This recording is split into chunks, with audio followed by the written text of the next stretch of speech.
Chilli powder, ಸಖತ್ ಖಾರ ಬಣ್ಣ ಮತ್ತು ರುಚಿ ಆಚಿ ಚಿಲ್ಲಿ ಪೌಡರ್. ನೇತ್ರಾವತಿ ನದಿ ತೀರದಲ್ಲಿ ಶವ ಹೂತಿಟ್ಟ ಆರೋಪ ಪ್ರಕರಣದ ತನಿಖಾ ವರದಿ ಸಲ್ಲಿಕೆ ಮಾಡೋದಕ್ಕೆ ಎಸ್ಐಟಿ ಈಗ ಸಿದ್ಧತೆ ಮಾಡಿಕೊಳ್ತಾ ಇದೆ. ವರದಿ ಇನ್ನೇನು ಸಂಪೂರ್ಣವಾಗಿ ಸಿದ್ಧವಾಗ್ತಾ ಇದ್ದು ಏನಾಯಿತು ಏನಿಲ್ಲ, ಈ ಪ್ರಕರಣದ ಸೂತ್ರಧಾರ ಯಾರು, ಈ ಎಲ್ಲ ವಿಚಾರಗಳಿಗೆ ಸಂಬಂಧಪಟ್ಟಂತೆ ಎಲ್ಲದಕ್ಕೂ ತೆರೆ ಬೀಳುವಂತಹ ಸಾಧ್ಯತೆ ಇದೆ. ಪ್ರಕರಣದ ತನಿಖಾ ವರದಿ ಸಲ್ಲಿಕೆ ಮಾಡೋದಕ್ಕೆ ಎಸ್ಐಟಿ ಸಿದ್ಧತೆ ಮಾಡಿಕೊಳ್ತಾ ಇದೆ. ಮುಂದಿನ ವಾರ ಎಸ್ಐಟಿ ರಿಪೋರ್ಟ್ ಸಲ್ಲಿಕೆ ಮಾಡೋ ಸಾಧ್ಯತೆ ಇದೆ. ಇದೇ ತಿಂಗಳಲ್ಲಿ ಈ ಪ್ರಕ್ರಿಯೆ ಮುಗಿಸೋದಕ್ಕೆ ಸರ್ಕಾರ ಸೂಚನೆ ಕೊಟ್ಟಿದೆ. ವರದಿ ನೀಡುವಂತೆ ಎಸ್ಐಟಿಗೆ ಗೃಹ ಸಚಿವರು ಸೂಚನೆ ಕೂಡ ಕೊಟ್ಟಿದ್ದಾರೆ. ಹೀಗಾಗಿ ಮುಂದಿನ ವಾರ ಎಸ್ಐಟಿ ವರದಿ ಸಲ್ಲಿಕೆ ಮಾಡುವ ಸಾಧ್ಯತೆ ಇದೆ. ಇನ್ನು ಎಸ್ಐಟಿ ಅಧಿಕಾರಿಗಳು ಸಲ್ಲಿಸುವ ಆ ಒಂದು ವರದಿ ಮೇಲೆ ಈ ಪ್ರಕರಣದಲ್ಲಿ ಏನೇನಾಯಿತು ಏನೇನಿಲ್ಲ, ಸೂತ್ರಧಾರರು ಯಾರು, ತೆರೆಮರೆಯ ನಾಯಕರು ಯಾರು, ಇದೆಲ್ಲವೂ ಕೂಡ ಗೊತ್ತಾಗುತ್ತೆ. ಅದಾದ ಬಳಿಕ ನ್ಯಾಯಾಲಯಕ್ಕೆ ವರದಿ ಸಲ್ಲಿಕೆ ಮಾಡೋದಕ್ಕೆ ಸರ್ಕಾರ ಕೂಡ ಸಿದ್ಧತೆ ಮಾಡಿಕೊಳ್ತಾ ಇದೆ. ಇನ್ನು ಸರ್ಕಾರಕ್ಕೆ ವರದಿ ಸಲ್ಲಿಕೆಯಾದ ಬಳಿಕ ಅದನ್ನು ನ್ಯಾಯಾಲಯಕ್ಕೂ ಕೂಡ ಸಲ್ಲಿಕೆ ಮಾಡಬೇಕಾಗುತ್ತೆ. ಯಾಕಂದರೆ ನ್ಯಾಯಾಲಯ ಕೂಡ ಇದಕ್ಕೆ ಸಂಬಂಧಪಟ್ಟಂತೆ ವರದಿ ಕೇಳಿದೆ. ಹೀಗಾಗಿ ವರದಿಯನ್ನು ಆಧರಿಸಿ ನ್ಯಾಯಾಲಯ ಯಾವ ಒಂದು ನಿರ್ಣಯ ಕೈಗೊಳ್ಳಕ್ಕೆ ಅದನ್ನು ಕೂಡ ಕಾದು ನೋಡಬೇಕಾಗುತ್ತೆ. ರಾಜ್ಯ ಸರ್ಕಾರದ ತೀರ್ಮಾನ ಏನಾಗಿರುತ್ತೆ ಅದು ಕೂಡ ಇಲ್ಲಿ ಸಾಕಷ್ಟು ಪ್ರಶ್ನಾರ್ಥಕ ಆಗಿದೆ. ಈ ಪ್ರಕರಣಕ್ಕೆ ಸಂಬಂಧಪಟ್ಟಂತೆ ಸರ್ಕಾರದ ದಿಕ್ಕು ತಪ್ಪಿಸಿದ್ದು ಯಾರು ಅನ್ನುವಂತಹ ಪ್ರಶ್ನೆ ಇಲ್ಲಿ ಎದುರಾಗ್ತಾ ಇದೆ.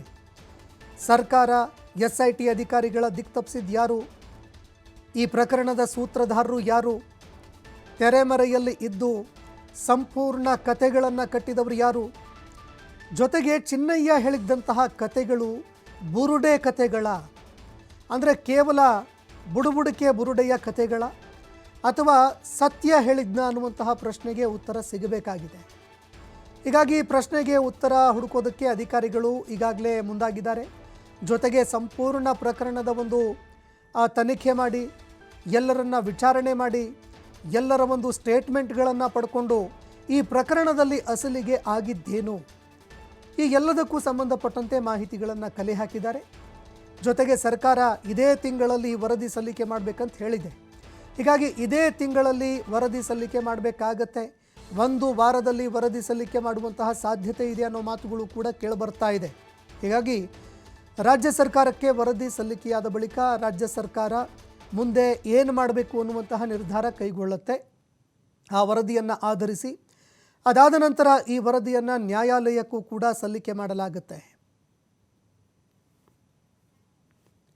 ಈ ಬಗ್ಗೆ ಮತ್ತಷ್ಟು ಮಾಹಿತಿ ಕೊಡ್ತಾರೆ ಪ್ರತಿನಿಧಿ ಶಿವಕುಮಾರ್ ಜೋಹಳ್ಳಿ, ಫೋನ್ ಸಂಪರ್ಕದಲ್ಲಿ ಜಾಯ್ನ್ ಆಗಿದ್ದಾರೆ.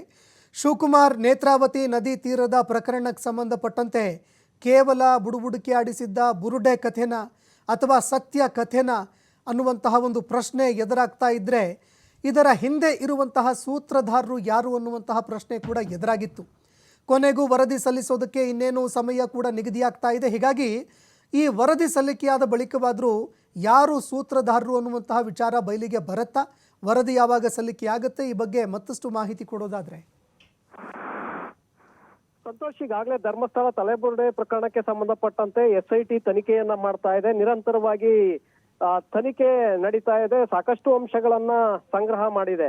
ಈಗ ಸರ್ಕಾರಕ್ಕೆ ವರದಿಯನ್ನ ಸಲ್ಲಿಕೆ ಮಾಡಬೇಕು, ನ್ಯಾಯಾಲಯಕ್ಕೆ ವರದಿಯನ್ನ ಸಬ್ಮಿಟ್ ಮಾಡ್ಬೇಕಾಗತ್ತೆ. ಹಾಗಾಗಿ ಸಿದ್ಧತೆಯನ್ನ ಎಸ್ಐಟಿ ತಂಡ ಮಾಡ್ಕೊಳ್ತಾ ಇದೆ ಅನ್ನುವಂತ ಮಾಹಿತಿಗಳು ಲಭ್ಯ ಆಗ್ತಾ ಇದೆ.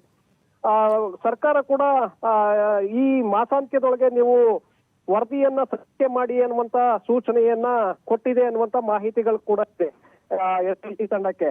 ಆದ್ರೆ FSL ನಿಂದ ಇನ್ನೂ ವರದಿ ಬರ್ಬೇಕಾಗಿರೋದ್ರಿಂದ ಎಸ್ಐಟಿ ತಂಡ ಅದರ ಒಂದು ನಿರೀಕ್ಷೆಯಲ್ಲಿದೆ. FSL ನಿಂದ ವರದಿ ಬರ್ತಿದ್ದ ಹಾಗೆ ಎಸ್ಐಟಿ ತಂಡ ವರದಿಯನ್ನು ನ್ಯಾಯಾಲಯಕ್ಕೆ ಸಲ್ಲಿಕೆ ಮಾಡಲಿದೆ. ಹಾಗೆ ಸರ್ಕಾರಕ್ಕೂ ಕೂಡ ವರದಿಯನ್ನ ಸಲ್ಲಿಕೆ ಮಾಡಲಿದೆ.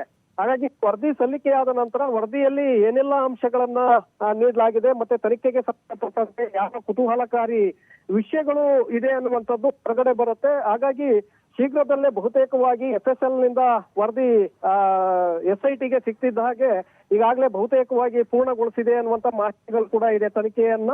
ಹಾಗಾಗಿ ಆ FSL ವರದಿಯನ್ನ ಮುಂದಿಟ್ಕೊಂಡು ನಂತರ ಸಂಪೂರ್ಣವಾದಂತ ಒಂದು ವರದಿಯನ್ನ ನ್ಯಾಯಾಲಯಕ್ಕೆ ಸಬ್ಮಿಟ್ ಮಾಡೋದಕ್ಕೆ ಈಗ ಎಸ್ಐಟಿ ತಂಡ ರೆಡಿ ಆಗ್ತಾ ಇದೆ ಅನ್ನುವಂತ ಮಾಹಿತಿಗಳು ಈಗ ಲಭ್ಯ ಆಗ್ತಾ ಇದೆ. ಸೊ ಹಾಗಾಗಿ ಯಾರು ಏನು ಎತ್ತ ಅನ್ನುವಂಥದ್ದು ವರದಿ ಸಲ್ಲಿಕೆ ಆದ ನಂತರ ಬಹಿರಂಗವಾಗತ್ತೆ ಸಂತೋಷ್. ಹಾಗಾಗಿ ಸಾಕಷ್ಟು ಕುತೂಹಲವನ್ನ ಕೆಡ್ತಾ ಇದೆ. ಯಾಕಂದ್ರೆ ಬಹಳ ದಿನಗಳಿಂದಲೂ ಕೂಡ ಈ ವಿಚಾರದಲ್ಲಿ ಸಾಕಷ್ಟು ಗೊಂದಲಗಳಿತ್ತು. ಏನು ಎತ್ತ ಹೇಳಿದ್ದಾರೆ, ಆಗಿದ್ಯಾ, ಹೇಗೆ, ಈ ರೀತಿಯಾದಂತಹ ಚರ್ಚೆಗಳು ಶುರುವಾಗಿತ್ತು. ಸೊ ಈಗ SIT ತಂಡ ಸಂಪೂರ್ಣವಾದಂತಹ ವರದಿಯನ್ನ ಈಗ ಸಲ್ಲಿಕೆ ಮಾಡಿದ್ರೆ ಅದರಲ್ಲಿ ಏನೆಲ್ಲ ಇದೆ ಸತ್ಯಾಂಶಗಳು, ಮತ್ತೆ ಯಾರು ಅದರಲ್ಲಿ ಸೂತ್ರಧಾರರು, ಯಾರು ಪಾತ್ರಧಾರಿಗಳು ಎಲ್ಲವೂ ಕೂಡ ಹೊರಗಡೆ ಬರುತ್ತೆ. ನಂತರದಲ್ಲಿ ಅದು ಜಗಜ್ಜಾಹೀರಾಗಲಿದೆ ಸಂತೋಷ್. ಧನ್ಯವಾದಗಳು ಶಿವಕುಮಾರ್ ನಿಮ್ಮೆಲ್ಲ ಮಾಹಿತಿಗೆ.